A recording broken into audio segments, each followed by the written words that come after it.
Alberto is going to be sharing his talk in Information Designer's Ethos. He is also our host for Outlier, and we are so grateful for all of his generosity and support that has made this year possible. He's a professor in the Knight Chair in Infographics and Data Visualization here at the University of Miami. He's a designer and journalist who has led award-winning graphics teams in Spain, Brazil, and the United States. He works as a consultant for numerous companies, governmental entities, and international organizations, and is the author of 4 books, some of which you may have browsed out in the lobby or picked up a copy of, and I'm sure he's happy to sign them. Right, Alberto? The books are The Functional Art, The Truthful Art, How Charts Lie, and The Art of Insight.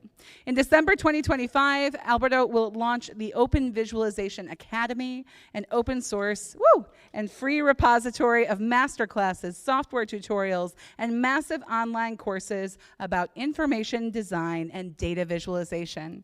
And with that introduction, I'd like to welcome Alberto to the stage to deliver our closing keynote.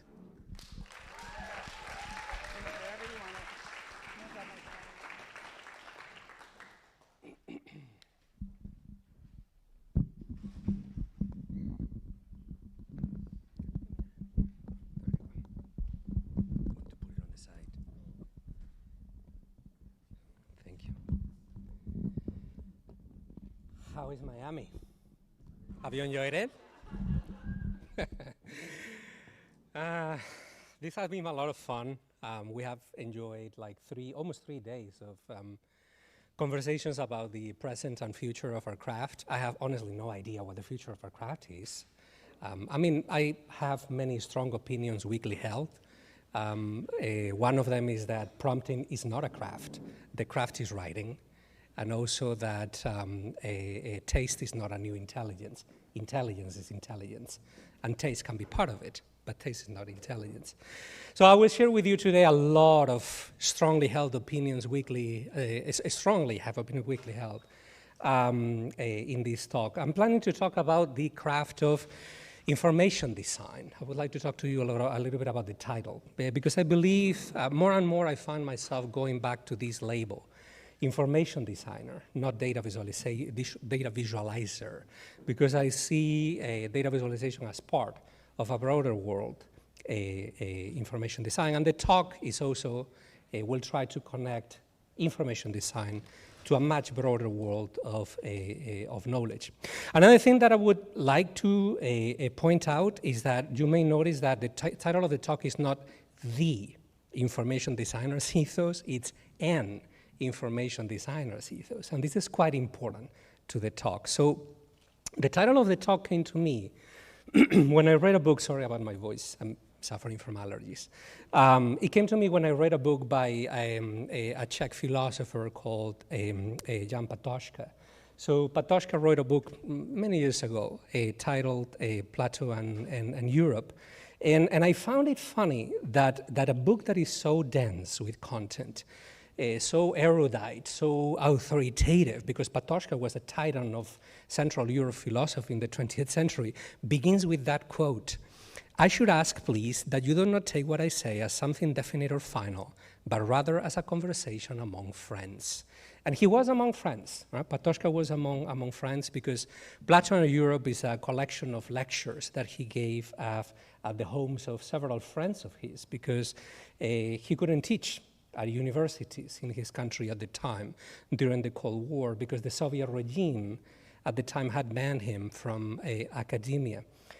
So during the Cold War, he was part of what is called in Czechoslovakia and other countries as the underground university. And considering the political climate of this country at this point, maybe we should start thinking about creating something like that.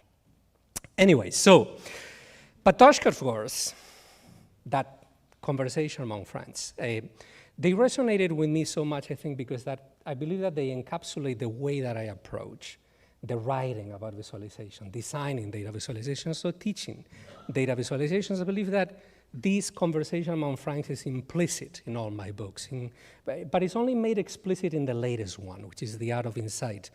I see all that I have designed, all that I have written, or that I have said about information design and visualization as part of an ongoing conversation among peers and also among friends, many of you.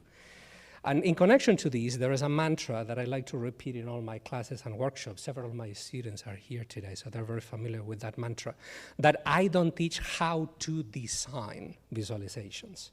I teach how I, myself, an individual designer, create visualizations.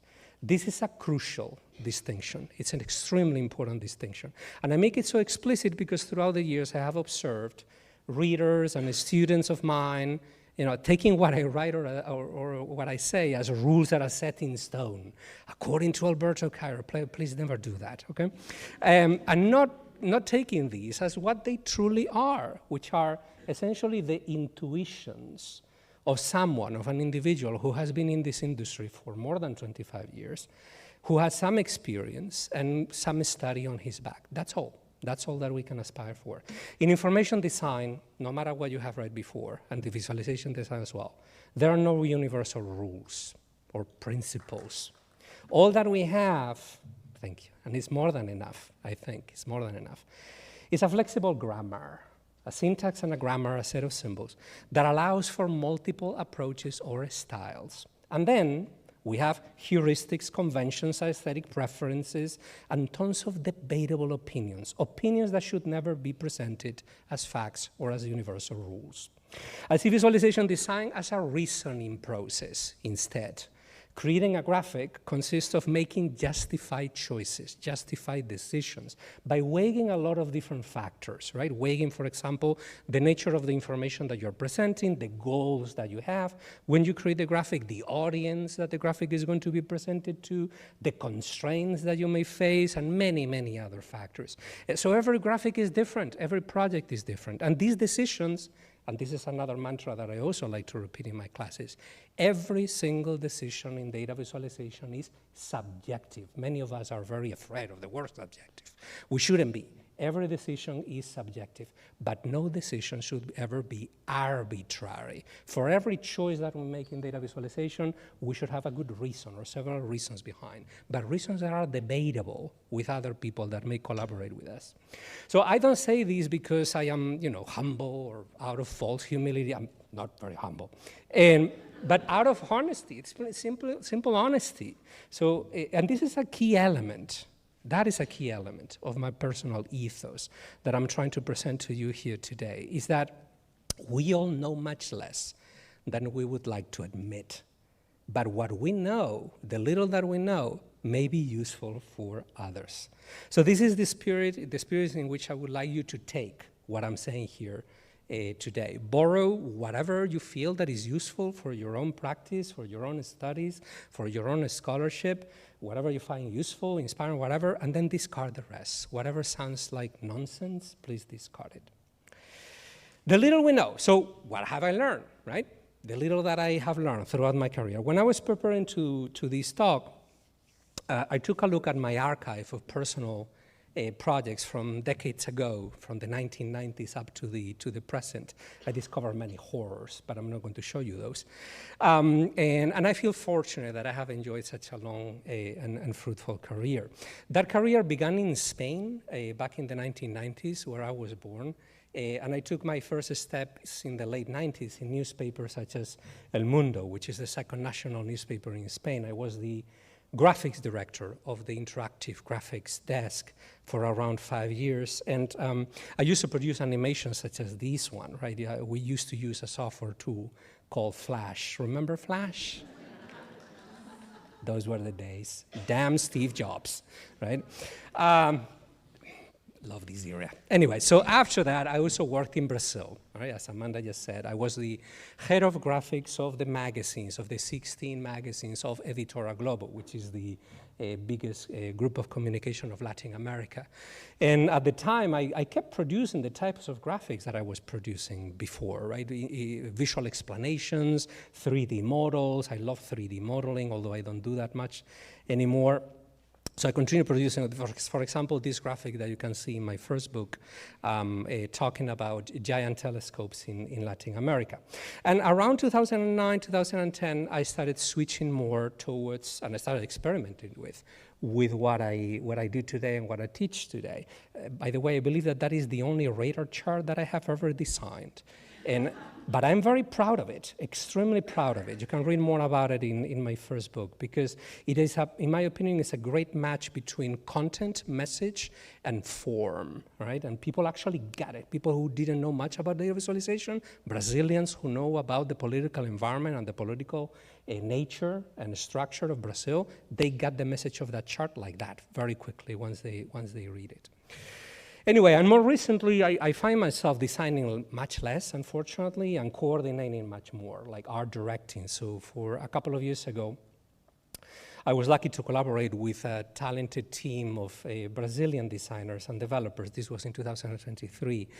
We created this project called Desiertos de Noticias, information deserts or news deserts, which essentially maps in Argentina, maps the regions in Argentina that have a good exposure to news or no exposure to news, or regions in Argentina that in which doing the craft or conducting the craft of journalism may be dangerous or maybe difficult. And actually right now, these days, we are working on expanding this project and expanding it to other Latin American countries such as Mexico, Peru, Chile, Colombia. We are being sponsored by Fundación Gabo, which is one of the main news foundations and sponsors in Latin America. So yeah, it has been a long career. I enjoy myself a lot. I love information design, visualization. So recently, after these almost 3 decades of working, I began wondering, what is it that it ties all this together, right? What underlies everything that I have done, everything that I have written, and this is where the ethos comes in, okay? I've come to believe, and I will explain you why in just 1 second, that behind all this work there is a certain ethos. An ethos is essentially a way to see the world, or a way to operate in the world, and it's usually driven or based on values, underlying values that I'm planning to talk to you a little bit about later. And at some point, also in the last couple of years, after I finished writing The Art of Insight, I realized that I could put those values that I'm going to show to you in a few minutes in dialogue with several thinkers, right, whose work, whose writings I have admired for many, many years, in some cases decades. Okay, so I'm going to take you in this talk a little bit outside the world of data visualization, and I'm going to put you in touch with the world of philosophy, because I wanted to study philosophy when I went to college, right? I ended up working and studying journalism, which was useless, but it led to a very fruitful career. Not to talk bad about my professors, I had wonderful professors. Anyway, so this intellectual exercise of putting my ideas, my values in touch with certain philosophers, it made me see my work and our craft, the craft that we do, information design, and more specifically data visualization here, under a completely new light. And not as a self-contained field, as an insular field, or as a parochial craft, but as something that is much more important, something that is connected to the broader conversation of humankind, that humankind has maintained through history with itself. That involves many other domains, for example, philosophy. So here are those philosophers. I'm going to talk a little bit about each one of them during this talk. These are people who have greatly influenced me throughout the years.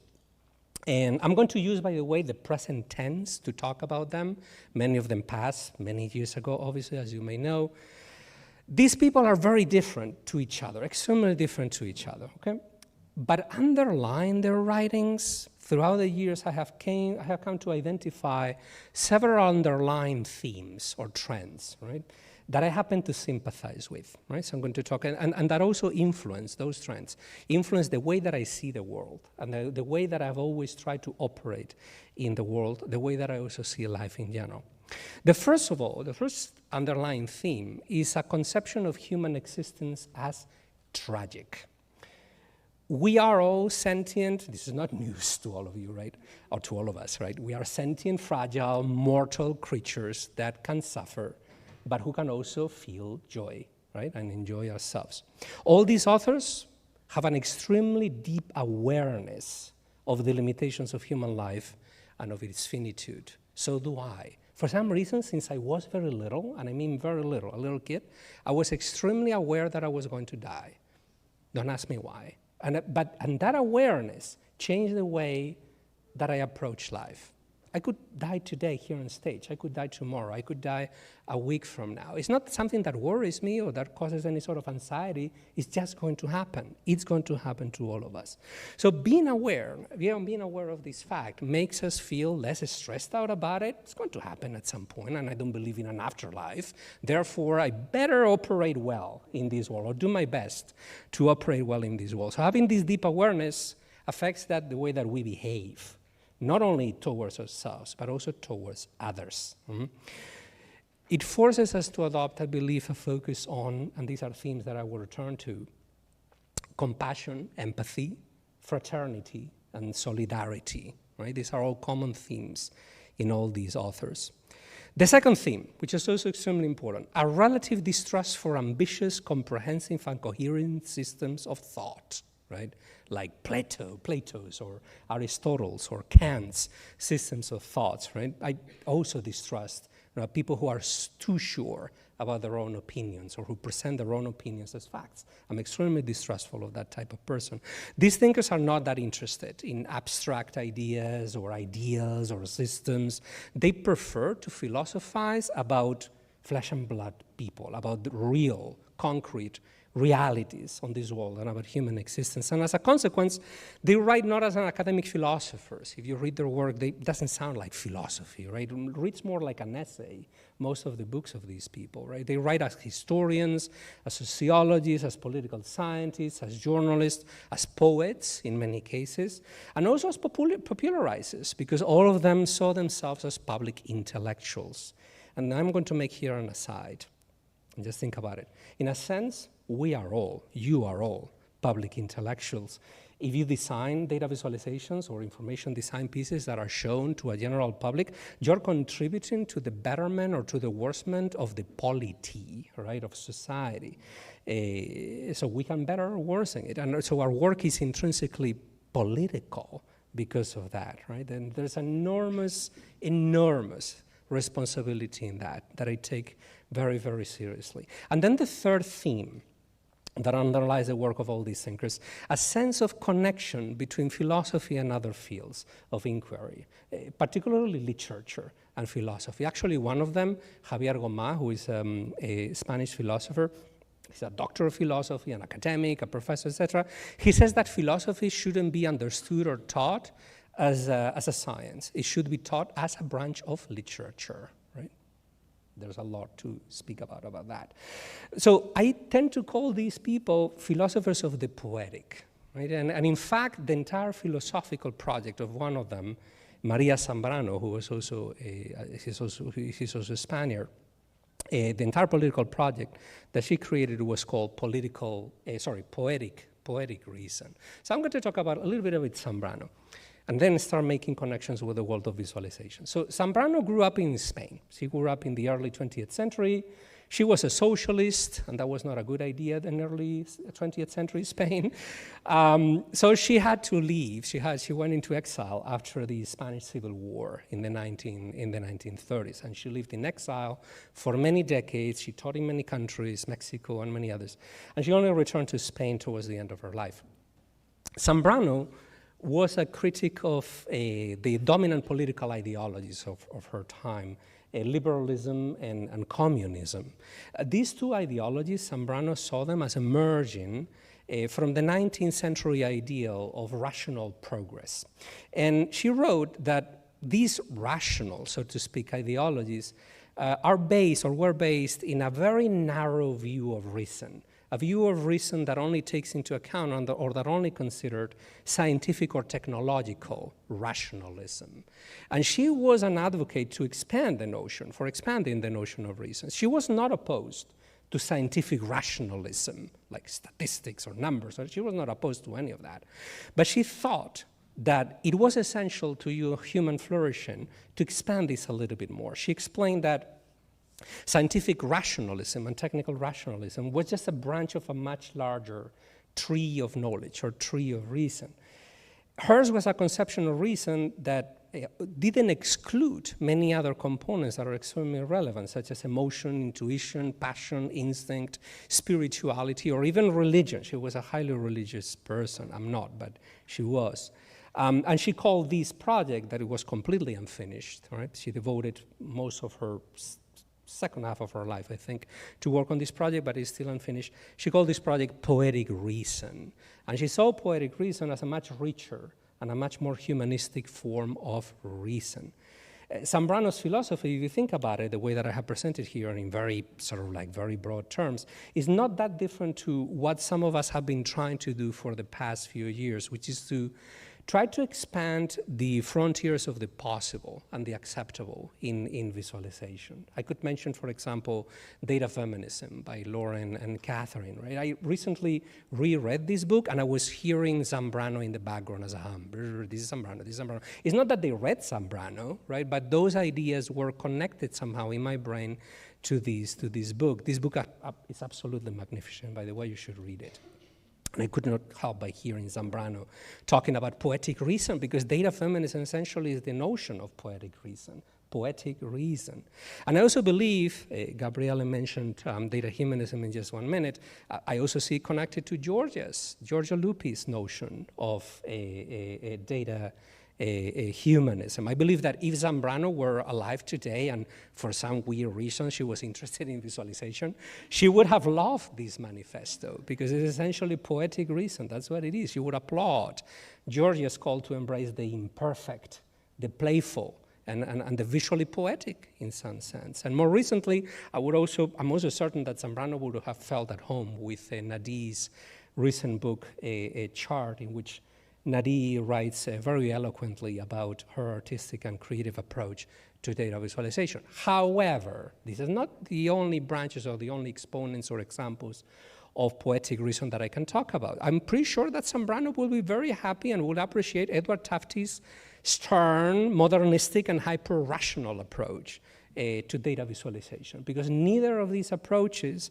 excludes the other. Right? They are both branches of the common tree of poetic reason. This is also a common theme in my latest book, The Art of Insight, in which I say that these are all dialects of a language that becomes richer, not when one of the dialects tries to become hegemonic or dominant over the others, but when they are all in conversation, when they are all talking to each other as part of a common field. Now, allow me to go back to these people and now turn to the French-Algerian writer, Albert Camus. He's arguably the philosopher or the writer who has influenced me the most throughout the years. I encountered his work when I was like 20 years old. That was ages and ages ago. And Camus, he was a writer, he was a novelist, he was a poet, and also a journalist. He also became one of the main intellectuals of the French resistance during the Nazi occupation of France. Many of you probably are familiar with him, but he wrote plays, he wrote very popular novels such as The Stranger or The Plague, which are amazing, and then essays, for example, The Myth of Sisyphus, and also my absolute favorite, The Rebel. Actually, I'm going to show you an image of the shelf, of my Camus shelf at home. And there's The Rebel, right, in 2 editions, Spanish translation and English translation, because I've read this book repeatedly. So like many people who are from my generation or older, my age or older, I discovered Camus when I was in college, and I returned to his work during the first Trump administration, because I felt that I needed to revisit thinkers who lived under autocratic regimes, and that's something that I keep feeling to this day, unfortunately. Camus' humanistic and empathetic voice has remained with me ever since, right, up to this day, like a background hum. I actually have a book about Camus in my backpack over there. Anyway, so to the point that he appears in the latest book. The book begins with a quote by Camus and ends with another quote by Camus, and I believe that his presence is felt throughout the book, right? Anyway, so Camus won the Nobel Prize in Literature, this is what I'm getting at, in 1957. And here are a few key lines of the speech that he gave when he accepted the prize. They are very, very powerful and also very relevant today. I'm going to read it quickly, but he said, "In all circumstances of life, in obscurity or temporary fame, casting the irons of tyranny, or for a time free to express himself, the writer can win the heart of a living community that will justify him on the one condition that he will accept, to the limit of his abilities, the two tasks that constitute the greatness of this craft: the service of truth and the service of liberty. And then he added, whatever our personal weaknesses may be, the nobility of our craft will always be rooted in two commitments, difficult to maintain: the refusal to lie about what one knows and the resistance to oppression. Nobility, truth, the struggle for liberty, the struggle against oppression. The more I return to Camus, the more I realize how much, these words and many other words that I read throughout the years, again, stayed with me in the back of my brain all the time, and actually helped me shape some values that I'm going to express to you explicitly here today, that I believe that I always tried, sometimes unsuccessfully, many times actually, try to be true to. Those are the values. So I believe that all these values are worth reaffirming and work on, particularly considering the challenges that we face as a community of professionals in these troubled times, because they are really troubled. By the way, I sketched this graphic when I was preparing for the talk, and only later I realized I should have designed a network diagram rather than a sequential diagram, because all these values are connected to each other. But no design is ever perfect. So imagine that there are lines connecting all these values to each other. However, the first one that I would like to emphasize, because it's so core to who I am, because of this awareness of death, right, of the proximity and inevitability of death, the first value that I would like to highlight to you is joy. Because joy is central to my ethos, to the way that I operate. It's central to me, the same way that it was central to Camus, because he wrote often about mundane and small but highly significant things. For example, feeling the morning Mediterranean sun hitting your face and the joy that you feel by that, something so simple as that, right? Light in the work of Camus had an extremely a symbolic power. It was central, his notion of light. So joy to me is like this sudden spark of energy, right, that fills your soul. Right? It emerges from this instance of pleasure and pleasure or insight or realization about something, of learning, or when you're engaging in a fulfilling activity, or when you are spending time with your loved ones, you feel it, right? Joy is essential to endure, to survive, to keep going during dark times, like Camus' times in the 1930s, obviously. Now, those who know me well, and I see a few of you here, know that this wouldn't be one of my talks without a brief mention to metal music. So here it goes, all right? I'm going to mention Black Sabbath, the forefathers of heavy metal. So there's a song that I love by Black Sabbath called Heaven and Hell, and there's one line in that song that I truly love: the lover of life's not a sinner, right? There is wisdom in that line, I believe, because of course the lover of life is not a sinner. How could that person be a sinner, right? It's the contrary, right? It's like the lover of life honors the privilege of being alive and the joy of being capable of doing things, right? Not only for themselves, but also for others, sharing. There's also the joy of sharing, right? Imagine, for example, think about a visualization that you have all designed, the joy that you felt by designing something beautiful and insightful, and then presenting that to others. What do you feel? Joy, right? When you see their faces sort of like coming to, oh, now I see it. That gives you joy, right? That realization, right? It was irresistible joy. Sometimes it can be the joy of learning. I love learning, and I feel joy when I discover a new idea that gets me excited, right? Or the joy of understanding something could be a whole philosophy of a single piece of information or a single data point. Now I get it, and that brings you joy. Joy is not happiness, by the way. Happiness is a much more complicated thing. Joy is completely different. It can be, the joy of sharing your visualizations with others. It's just one case. This is an old visualization of mine that I created in Brazil. I think that in 2010 or 11, 2011, there you go, it's over there. So I usually present this as an example of seeing a topic under a new light. This is a graphic that shows you each one of the dots that you have on the scatter plot is a year. This is a connected scatter plot, and it's probably the only connected scatter plot that I have ever designed. But also because it's a good match between content, message, form, and then the outcomes that comes out of that, right? So what it shows is every dot is a year, and then the horizontal axis is GDP, right? The GDP of the country, and then of people in the country, and then the vertical axis is inequality. That's the Gini index, the Gini inequality index.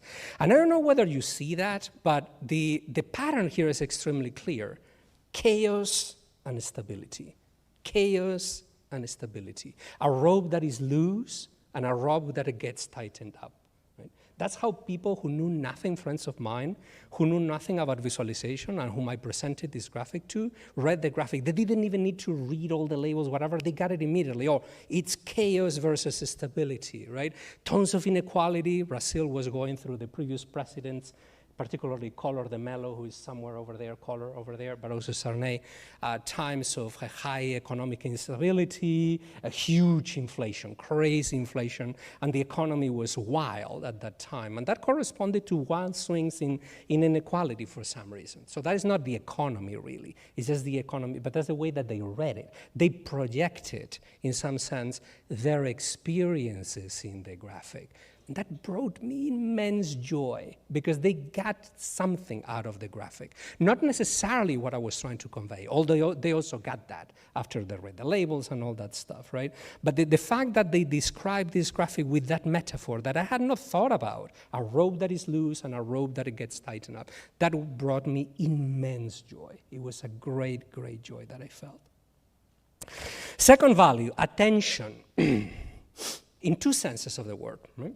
The first is the common sense of the word attention, which is the ability to consciously concentrate on a sustained project, right? You consciously focus your attention on something, on a problem, for example, in order to solve that problem or to analyze it or to whatever, right? Or to properly read the visualizations that we see every day or the visualizations that we create ourselves. But there's another definition of attention that I find also quite compelling and intriguing, and that appears in the work of another one of those 20th century philosophers, Simone Weil. So Simone Weil, she was a French woman, like Camus. Actually, they're contemporaries, almost contemporaries. Camus actually said of Simone Weil that she was the only great spirit of their times, and she has been described by some of her biographers as a modern saint. Just this woman, she was the very definition of a strength of spirit and true determination, right? She was this frail woman. Her health was really fragile. She was short-sighted. She suffered from constant migraines, debilitating migraines. And she did amazing things. For example, one day she decided that she wanted to understand the lives of factory workers. And she said, well, if I want to understand how hard the life of factory workers is, I need to become a factory worker myself. So she gave up an academic career, and she started working in a factory for almost a year. That almost killed her because she had very bad health. But she could write meaningfully about it only because she experienced that reality. One of the problems that we have when we work only with data is that we see things from the outside, but never from the inside. We see things objectively, but not subjectively. And both approaches are incredibly important if we want to gain true understanding. And then during this is my favorite anecdote of her life, but during the Spanish Civil War, which began in 1936, as you know, she volunteered to join an anarchist militia as a fighter, right, as a soldier. And she went to Spain, and she met the other fighters in this militia that fought for the democratic side in the Spanish Civil War. And she was so clumsy and so short-sighted that her colleagues refused to give her a weapon because she will be a danger to everybody else. She went there anyway. That's determination. That's admirable. Anyway, so Weil wrote a lot about attention, but she had a completely different notion of attention. She quoted, there's a wonderful quote, "Attention, taken to its highest degree, is the same thing as prayer. It presupposes faith and love. And what her writings about attention is that attention, to her at least, is a negative effort. It's not a positive effort, it's a negative effort, in the sense that real attention, to her, is not deep, conscious, deliberate concentration to undertake something. Understanding, according to her, only comes to us when we let ourselves go, when we empty ourselves, to allow the world around us to fill us up. Right? One of her biographers has written that attention to her was, and I'm quoting here, a form of reception, open and non-judgmental of the world. And if this sounds to you like Buddhism, you're not wrong, because she was influenced by all these ideas. So this type of negative effort concentration appears in some of the conversations that I have had throughout the years with designers all over the world. For example, this is a quote by wonderful visualization designer Sonja Kuijpers from the Netherlands. This is from one of the interviews that appears in The Art of Insight. She told me, as I create all my graphics by hand, I do a lot of repetitive actions, such as copying, pasting, rotating, displacing. At some point in the process, all my thinking quiets down, my mind frees up, and it's like I step outside of myself and my hands move on their own. That's a state of meditation. That's what meditation is truly about. It's also a state of flow. If you know about the notion of flow, you immerse yourself in the work that so much that you cease to be. Right? Your ego completely disappears. You become one with the work in some sense, and then you understand things a little bit better. According to Whale, that's when you can see things as they truly are. I've experienced this state of emptiness many, many times, like dissolving myself into the work. For example, this is an old graphic that I collaborated in. I spent an inordinate amount of hours modeling some of those buildings in 3D using a program called Maya. And I lost myself. I lost the notion of time. I was not myself, or at least the illusion of the self dissipated into the work. Both varieties of attention, deep attention and conscious in the common sense, and also Whale's negative effort attention, both of them must be cultivated, must be educated, and they are, I believe, an act of rebellion, an act of resistance against the modern world. Allow me just to show you a few lines from a recent article by education expert Carl Hendrik, who said about the value of deep and sustained attention. I'm not going to read all that.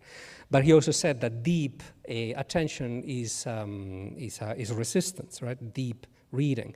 And he said that by engaging in deep reading or any sort of activity that requires you to dissolve into it, is like saying, I will dwell here. I will think for myself. I will go deep when the world wants me to be shallow.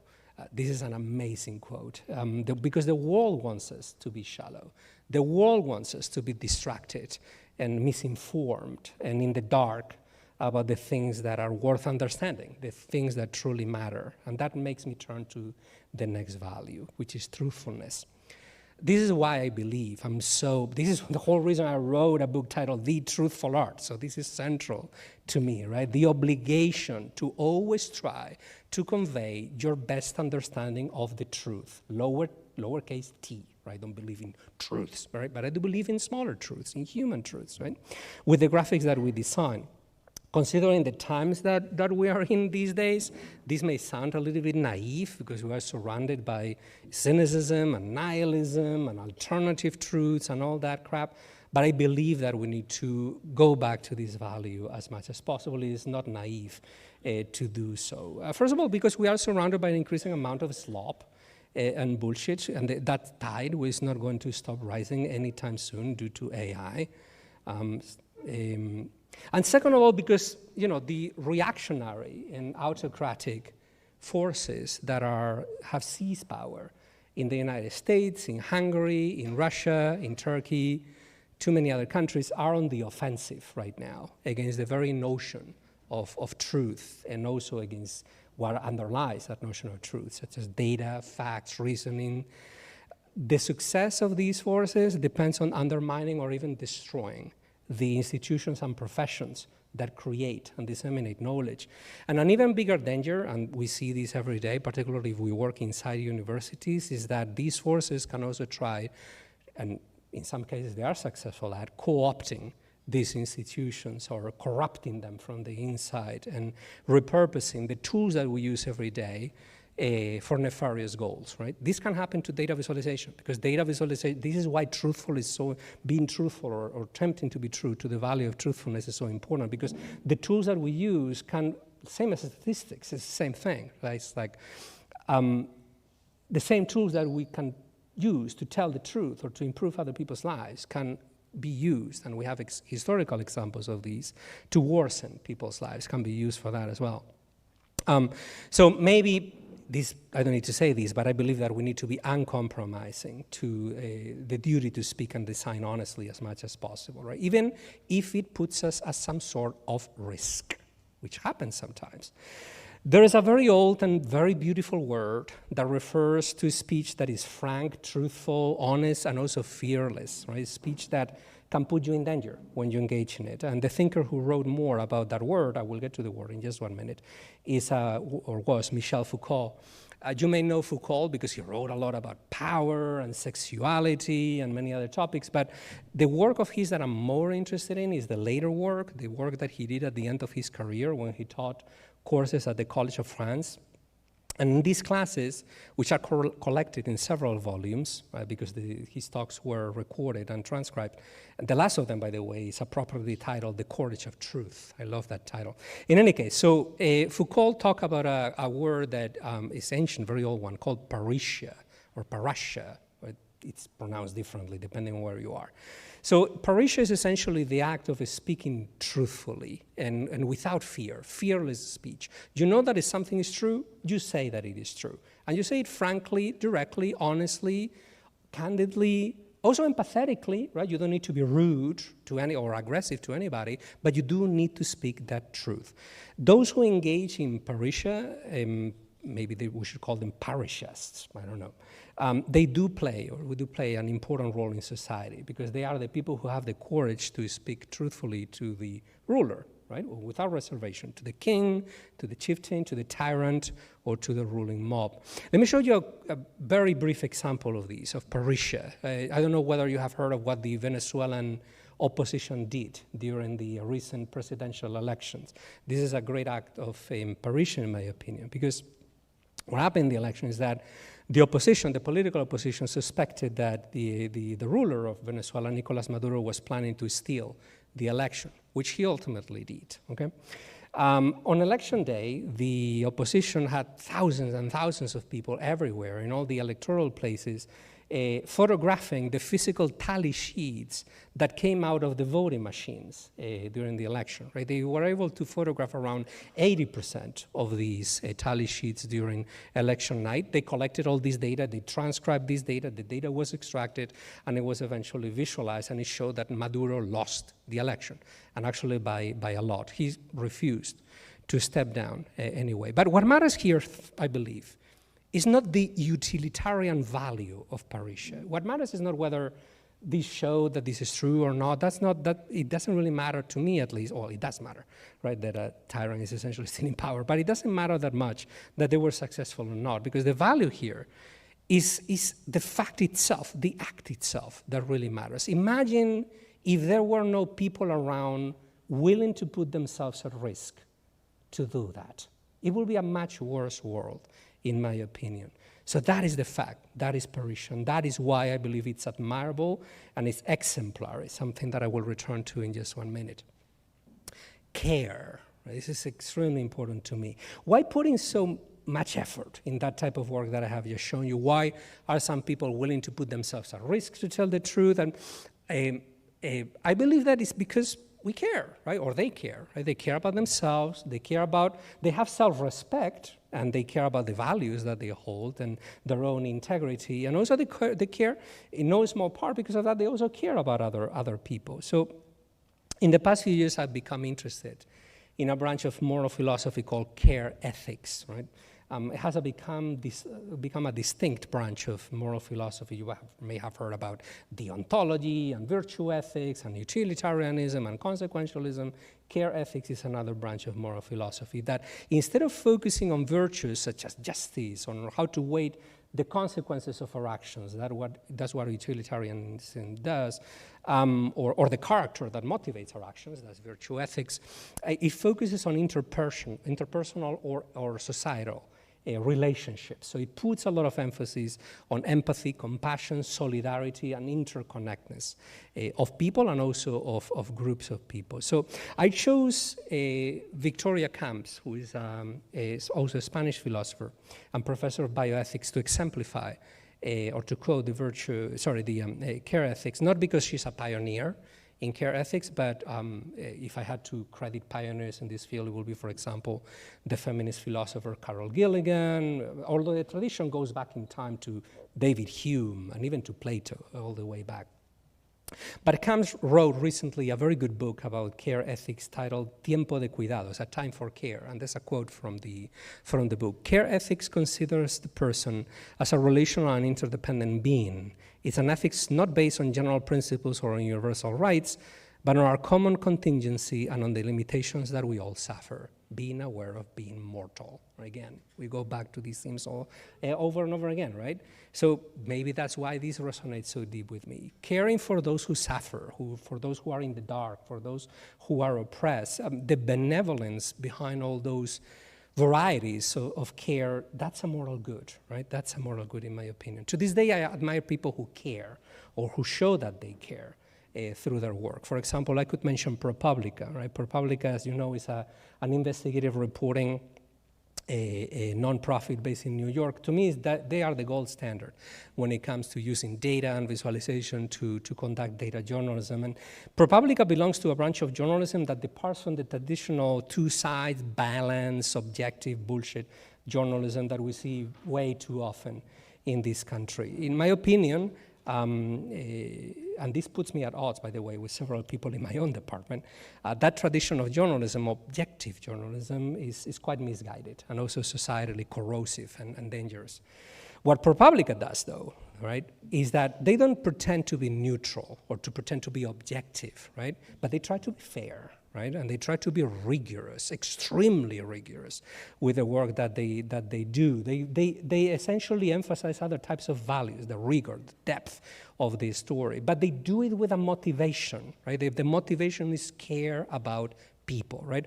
There's actually a book about the history of investigative journalism titled The Journalism of Outrage, right? Which is a great title, because that's exactly what motivates this work, right? You are in investigative journalism, you see something that is wrong, right? Something that hurts people, particularly people who are, for example, being oppressed for some reason or discriminated against, and you feel outrage, right? A sense of outrage, right? You discover that something, but then you act as a journalist. You approach it as rigorously as you can. It could be corruption, violence, injustice, what you choose, right? And because you care about those people, you do this work, right? Then you publish your conclusions. But you also publish your conclusions with a goal, which is to try to push for change, for good change or for positive change. So there are values. It's not objective, valueless journalism. It's actually a form of activist journalism in some sense, but it's the best journalism out there. I could also name many other independent journalism. For example, I just choose two, although there are hundreds of them, right? I'm going to choose Erin Reed. Reed is an independent journalist. You know her. Okay, so she has a very popular newsletter. She writes about the transgender community in the United States, and she has this wonderful corporate map which she constantly updates that ranks the states according to the level of risk that trans people may be exposed to due to legislation. And take a look at Florida. That's a fucking shame. And I could also mention Evan Urquhart. So he's an independent journalist also. He has an organization, a publication called Assign Media that publishes stories also about the trans community that mainstream media tends to overlook. And he provides an excellent service to trans people because he cares about that community, right? And just for you to know, there are two graphics of Evans there because he's teaching himself these days data visualization and data analysis, and he sent me those two charts. They are work in progress, right, to get some feedback. They will eventually appear after the feedback, I hope, in a story that he's working on. So By the way, I forgot to mention that one of the main initiatives, perhaps inspired by the work of people like that I'm funding at these days and working on, is what we are calling the Trans News Initiative. We are going to launch these over the later in the summer, which is a collaboration between me and the School of Communication here, the Trans Journalists Association, which is a nonprofit, and Polygraph. You may know Polygraph because they are the people behind a beloved publication of ours, The Pudding. So The Pudding is designing this project. The project is essentially a couple of text analysis trackers, and it contains, I have already seen some of the graphics, tons of visualizations and dashboards, etc., analyzing how news media covers the trans community, what themes appear in that coverage, how those themes relate to each other, right? We are doing a lot of text analysis work. And the other tracker is 2 trackers, is one about legislation. And all this care, right? All this is based on care, because we care. We care about people, right? What the Venezuelan opposition did, what ProPublica did, what Evan or Erin do, I believe that is exemplary. And this is the second to last value that I would like to mention to you here. I find their work admirable. And I don't know about you, but whenever I see an action or an act that I find admirable, I want to copy it. I want to imitate it. I want to emulate it. There is a whole philosophy of exemplarity, just for you to know. This guy, Javier, hopefully I will get to meet him in Madrid a month from now, because I emailed him after many years reading his work. His philosophy is all about the philosophy of exemplarity. He says that praise and imitation, right, of other people are at the core of this philosophy. He actually has 5 books about this philosophy. The latest one is titled Universal Concreto, the concrete universal. I'll go to what that is in just 1 minute. What Javier says in his books is that when we witness a magnanimous act, right, we don't perceive that act, but we extract from it a universal rule, right? An exemplary act, he says, is an example of something that transcends it. It's not an example of a rule, but the rule itself. Not an example of a universal, but the universal itself. That's the concrete universal, or the concrete made universal, right? In a nutshell, what he says is that good individual behavior, or own behavior, cannot be derived from universal rules that are out here. Against rule again. We circle back to some of the things before, right? We have the general rules here, and we extract behavior from that. That's not how we work, right? Or imagine, for example, the golden rule, right? Do unto others, whatever, right? Ethics works the other way around. Individual acts that we perceive as good, as virtuous, right? We find them also worth imitating, and that may become a rule for behavior. The reason why I'm reading The Philosophy of Exemplarity was his books were so illuminating to me, is that it connected with my feelings, with my intuitions about how the world works, because I have seen exemplarity thousands of times in this community, even among many of the people who are sitting here and whose work I'm very familiar with, right? I could mention, for example, also people outside of this community. I don't know whether you're familiar with Catherine D'Ignatius' latest book, Counting Feminicide. If you're not familiar with it, get it. It's amazing. It talks about many cases of people, individuals and individual organizations in Latin America who collect data about violence against women or against gender non-conforming people. Countries in Latin America tend to be, not all of them, but tend to be pretty bad at putting together databases about violence, gendered violence. So people stepped in. They said, you're not doing it, I'm going to do it. So she writes about cases, for example, Maria Salguero, who also appears in Data Feminism, Alianza Feminista in Peru. All these people essentially take the job on their hands and actually do it. That's exemplary. I couldn't go to the Information of Is Beautiful Awards ceremony last night, unfortunately, because I was taking care of my kid. But I wonder why we don't give awards to this type of work. We should, right? We should give awards to this type of work because it's work that fosters and pushes for positive change. And talking about people worth imitating, I should refer also to people who have influenced me throughout the years, right? People, you don't know them, most of them probably, but I think that I would honor them, considering that this is in part a talk about myself. I could add many more photographs to this slide, okay? I just chose a few people. For example, The people who took me under their wing when I began my career at La Voz de Galicia, which is a regional newspaper in Spain. This was in 1997, right? These are the people who taught me about how to be a good journalist and how to be also a good designer. Then Mario Tascon, who was the person who hired me at El Mundo in 1999. He was a most wise and generous soul who sadly passed in 2023. And he hired me at a time when I knew absolutely nothing about design. Well, I knew a little about design at the time, but I knew nothing about programming, nothing about interaction design, nothing about interactive graphics, and he hired me for a department of interactive graphics, right? I will learn on the job, right? And, see where I am right now, Mario. You will be proud. And then people who I met more recently through conferences, such as the Malofiege Infographics Conference. Many of you are not familiar with this conference because it was discontinued, unfortunately, in 2020. But I could talk about Jen Christensen from Scientific American Magazine, John Greenwade, Nigel Holmes. There's a book by Nigel outside. These are all people who I looked up to at the beginning of my career, right? Role models. Oh, take a look at the work of Nigel Holmes.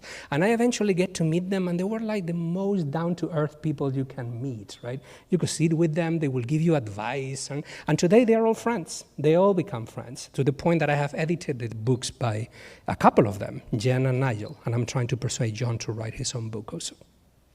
So what I'm talking about here is that conferences such as this one, right? Outlier, Malofiege at the time, but also Outlier, they are essential to spread exemplarity, in my opinion, not because of keynotes or because of talks, right? Those are just something that you forget about. But what you don't forget about is the connections that you make, right? You may find a role model, you may find a mentor, you may discover the work of a person who you truly admire, and you try to imitate their behavior. That's the spread of exemplarity. And perhaps many of you today are students, beginners, it's the first time that you come here. Perhaps years from now, a decade from now, you can come back and actually play that role model to other people. That's how we perpetuate this circle of virtue in our community. Then that's exemplary behavior. And it's also fraternity or solidarity, which is the last value that I would like to talk to you about. I debated with myself whether to use the term community or to use the term fraternity, but I decided to use for now the term solidarity. I'm still debating with myself, but I think that this is a good encapsulation of what I mean. Solidarity means essentially that it's impossible for us to thrive alone. Whoever tells you I am a self-made person, that person is lying, period. They are lying. We thrive together. And if we let one of us fall because of negligence or carelessness, we all fall. And if a few of us rise, in some sense, are successful, we have the duty to also try to help other people rise. I truly believe that.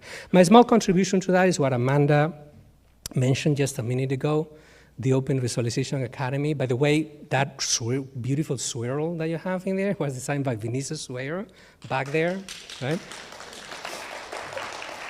The website itself is being designed by Vinny, by Melissa, and also it was originally designed, say hello, by Michela. There you go.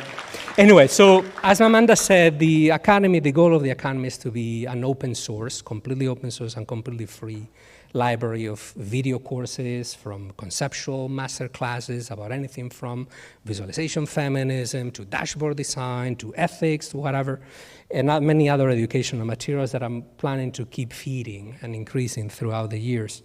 And I will teach one of these courses myself, an intro to visualization design.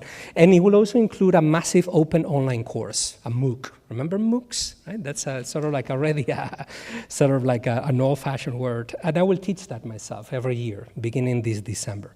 And the reason for this is that some of you, the elders in this room, probably remember that I did some MOOCs beginning in 2012 up to 2018. And that apparently helped a lot of people in the community. I keep hearing people, I began my career because of that MOOC, whatever, right? And I guess that they help, bring down the barrier of entry to the field, to thousands of people all over the world. So I want to do that again for a new generation because I care, right? Because I care. So I would like to go back, just to wrap it up, one last time, to what Camus said at his speech at the Nobel Prize ceremony. So Camus talked about nobility and of liberty, but knowing a little bit, more than a little bit actually, it's almost 30 decades of reading this guy. So knowing a little bit about his instinctive humanism, his deep humanism, I don't think that he saw nobility or liberty as abstract ideals, right? To be pursued by for their own sake, right? He saw them as instruments, as means to improve the lives of other sentient beings. Because spreading truth and liberty, casting light over darkness by refusing to lie about what one knows, and as Camus said, that's an emancipatory mandate, right? It becomes more urgent, in my opinion, in times of when tyranny and oppression are against on the rise, both in the 1930s and today.